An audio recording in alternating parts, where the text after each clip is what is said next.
नमस्कार मित्रों। तो मित्रों, हम बृहदारण्यक उपनिषद के प्रथम अध्याय का दूसरा ब्राह्मण जो है उसके 7वें मंत्र का पाठ कर रहे थे और उस पाठ को ही जारी रखते हुए चलिए अब देखते हैं कि आगे मंत्र क्या कहता है। तो मंत्र आगे कहता है, तम अनवरुद्ध्य एव अमन्यत, अर्थात उसको अवरुद्ध न करके ही मनन किया। तम संवत्सरस्य परस्तादात्मन आलभत, अर्थात उसको संवत्सर के पश्चात स्वयं को बलिदान किया। पशून देवताभ्यः प्रत्युहत, अर्थात पशुओं की देवताओं के लिए बलि दी। तस्मात् सर्वदेवतव्यम प्रोक्षितम प्राजापत्यम आलभन्ते, अर्थात इसलिए सभी अपने देवताओं को शुद्ध जल प्रजापति का अर्पित करते हैं। तो चलिए पहले इतना ही समझते हैं, फिर आगे का जो भाग है उसको देखते हैं कि मैं वहाँ तक पहुँच पाता हूँ कि नहीं। तो यहाँ पर जो है बताया जा रहा है कि जो अश्वमेध था, उसका जो अश्व था, उसने अनवरुद्ध न करके ही मनन किया, अर्थात उसने अपना जो फैलाव है उसको अवरुद्ध नहीं किया। उसने अपने फैलाव को जो है वो अपने फैलाव को बढ़ाता ही चला गया। और वो जो बलिदान उसने दिया, जैसा कि हमने पहले समझा था कि वह बलिदान ही हो गया। तो वो जो बलिदान उसने दिया वह संवत्सर के पश्चात ही उसने दिया। तो जो बलिदान होता है वो संवत्सर के पश्चात होता है, उसके पहले नहीं होता। उसके पहले जो होता है वह जो है वह बलिदान का भोग होता है। इसीलिए आगे बोला कि पशुओं की देवताओं के लिए बलि दी। तो देवताओं के लिए बलि जो दी वह जब बलिदान हुआ तो संवत्सर के पश्चात हुआ, तो देवताओं के लिए जो है वह बलिदान हुआ। और इसीलिए जो है सभी देवताओं को शुद्ध जल प्रजापति का अर्पित करते हैं, ऐसा यहाँ पे बताया जा रहा है। तो मूलतः यहाँ पे जो बोला जा रहा है वो ये है कि जो वो है, जो सर्वोच्च है, वह स्वयं को विस्तृत करके पूरे अस्तित्व में उसने अपने आप को फैलाया हुआ है। तो संवत्सर से आगे का भी और संवत्सर से पहले का भी। तो उसने संवत्सर को उसी ने बनाया ना, तो संवत्सर से आगे का जो है वह भी और उससे पहले का भी। परंतु जो बलिदान होता है वह संवत्सर के बाद ही होता है, संवत्सर के पश्चात ही होता है। अर्थात जब समय जो है आरंभ हुआ, हमने समझा ना कि संवत्सर जो होता है, जब संवत्सर बना उसी के पश्चात काल का आरंभ हुआ। तो काल का आरंभ होने पर ही जो है बलिदान होता है। और वो जो बलिदान होता है वो बलिदान जो है वो देवताओं के लिए होता है, ऐसा यहाँ पे बताया जा रहा है। अब आप थोड़ी सी बातों को यहाँ पे समझिए। मैं थोड़ा सा फिज़िक्स में थोड़ा सा घुसूँगा आपको ये बात समझाने के लिए। और ये आगे भी जो है हम समझेंगे, परंतु मुझे पता नहीं कि हम आगे तक पहुँच पाएंगे कि नहीं पहुँच पाएंगे, इसलिए मैं यहीं पे उस बात को समझा देता हूँ। तो देखिए, आप यदि फिज़िक्स को पढ़े हैं तो फिज़िक्स में बताया जाता है कि इस संपूर्ण सृष्टि में जो है कोई भी वस्तु जो है वो प्रकाश की गति से अधिक तीव्रता से नहीं जा सकती। प्रकाश की गति से और तेज़ कुछ भी यहाँ पे नहीं चल सकता। और प्रकाश की गति क्या है? 3 लाख किलोमीटर प्रति सेकंड उसकी गति है। तो 3 लाख किलोमीटर प्रति सेकंड की गति से तीव्रता से कोई नहीं चल सकता। और हमें ये भी बताया जाता है कि जब कोई प्रकाश की गति से चलता है, यदि प्रकाश की गति से चलता है तो समय जो है, समय रुक जाता है, समय नहीं रहता। यानी समय ऐसा है कि समय की कोई परिभाषा ही नहीं रहती। वास्तव में समय परिभाषित ही नहीं कर सकते आप, क्योंकि समय जो है वो कुछ ऐसे इन्फिनिटी में चला जाता है। तो जब आप प्रकाश की गति के समीप आते जाते हैं तो समय धीमा होता चला जाता है। तो अब आप इस बात को समझिए यहाँ पे कि जब आप प्रकाश की गति पर पहुँच जाएंगे तो समय रुक जाएगा। तो यही रिलेटिविटी का सिद्धांत है जो कि आइंस्टाइन ने दिया था। और प्रकाश जो है वह कैसे चलता है? तो प्रकाश जो है वह, आप देखिए कि अग्नि जब आप जलाते हैं, प्रज्वलित करते हो, उससे क्या उत्पन्न होता है? प्रकाश उत्पन्न होता है ना। और प्रकाश उसी गति से चलता है, और प्रकाश की गति से तीव्र आप चल नहीं सकते। तो जो देवताओं वाला जो स्थान है वह वास्तव में प्रकाश की गति से परे वाला स्थान है। इसीलिए तो बोला जाता है ना, देवता जो है उनका शरीर किससे बना हुआ है? उनका शरीर तेज तत्व से बना हुआ है। देवताओं का शरीर तेज तत्व से बताया जाता है। मनुष्य का जो शरीर होता है वह किससे बना है? वह बना है धरती तत्व से, जो पृथ्वी तत्व है उससे बना हुआ है मनुष्य का शरीर। परंतु जो देवताओं का शरीर है वो तेजस तत्व से बना हुआ है। या आप यदि बाइबल और कुरान में देखें तो वहाँ क्या बोला गया है कि जो देवता थे उनका शरीर किससे बना हुआ था? तो आग से। जैसे बोलते हैं ना कि जो जो शैतान था, तो शैतान जो था उसने, जब अल्लाह ने कहा मनुष्य को बनाया, तो उस अल्लाह ने बोला कि मनुष्य के आगे सजदा करो, सभी देवताओं को बोला, परंतु शैतान ने सजदा नहीं किया। क्यों नहीं किया? उसने बोला कि तुमने जो है इसका शरीर तो धरती से बनाया, मिट्टी से बनाया, और मेरा शरीर जो है वो तो आग से बना हुआ है, तो मेरा शरीर जो है आग से बना हुआ है, तो मैं श्रेष्ठ हूँ, तो मैं इसके आगे सजदा क्यों करूँ? ऐसा बोला उसने। हो सकता है कि मुझे पूरी तरह पता हो, जितना मुझे पता है मैं उतना बता रहा हूँ आपको, परंतु वहाँ पर ये बोला गया। तो वहाँ पर भी जो फरिश्ते होते हैं, फरिश्तों का जो जो शरीर है वह बोला जाता है कि आग से बना हुआ होता है, और जो मनुष्य का शरीर है वह पृथ्वी तत्व से बना है। तो और हमने फिज़िक्स में क्या समझा है कि जो लाइट है, जो प्रकाश है, प्रकाश जिस गति से चलता है वो उस गति से चलता है जहाँ पर कि समय जो है रुक जाता है, उस समय पे समय रुक जाता है, समय जो है वो अनडिफाइंड हो जाता है, अनडिफाइंड समय हो जाता है वहाँ पर। तो यहाँ पर उसी बात को बताया जा रहा है। तो यो बताया जा रहा है कि जो संवत्सर है, संवत्सर ने ही समय, संवत्सर से ही समय का आरंभ हुआ है। जब संवत्सर को उत्पन्न किया तभी समय आरंभ हुआ।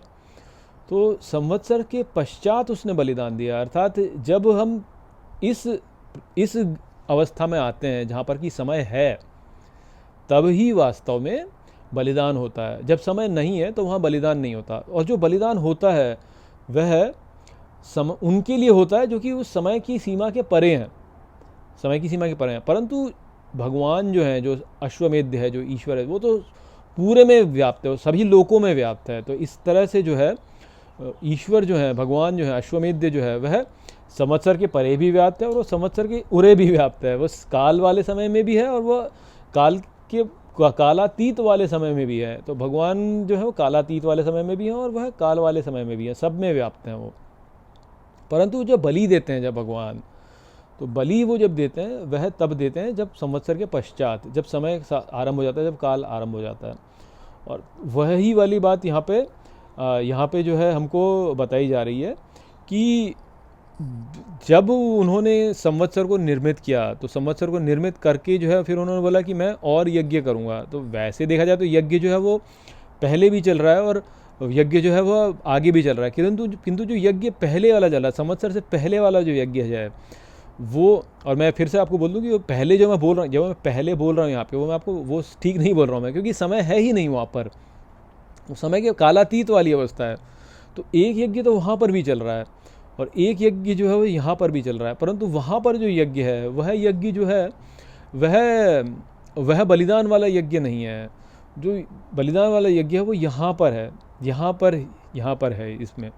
तो ये जो अवस्था है यह ही समय की वैसी वाली अवस्था है जिसको कि आप समझ सकते हैं। देखिए, जब हम बात करते हैं तो हम ये बात करते हैं कि भाई समय से पहले क्या था, समय से पहले क्या था, समय से पहले क्या था, इस प्रकार की बात होती है। तो वो इसलिए होती है वास्तव में क्योंकि हम बंधे हुए हैं, यहाँ हम बंधन में हैं, बंधन है हमारे लिए कि हम जो लाइट है, जो प्रकाश है, उसकी गति को पार नहीं कर सकते। ये हमारे लिए संभव ही नहीं है कि हम उसे पार कर सकें। और हमारा जो एक जीवन का जो एक समय काल है वो इतना सीमित है। अब आप देखिए कि आप इस संपूर्ण ब्रह्मांड को यदि देखें तो ये ब्रह्मांड का कहाँ अंत है और कहाँ इसका आरंभ है, ये हमें कुछ भी पता नहीं है। कुछ भी पता नहीं है हमें कहाँ पे क्या अंत है, कहाँ पे आरंभ है। और हम यदि अपने सबसे समीप वाले तारे तक भी जाना चाहें और प्रकाश की गति से जाएं तो अभी हमको 4.5 वर्ष लग जाएंगे वहाँ तक पहुँचने में, और प्रकाश की गति तो हम पार ही नहीं कर सकते हैं। और जितना हम प्रकाश की गति के समीप आते जाते हैं उतना ही हमारा समय जो है वो कम होता चला जाता है, हमारा समय रुकता चला जाता है, हमारा समय जो फैलता चला जाता है, समय फैलता चला जाता है। और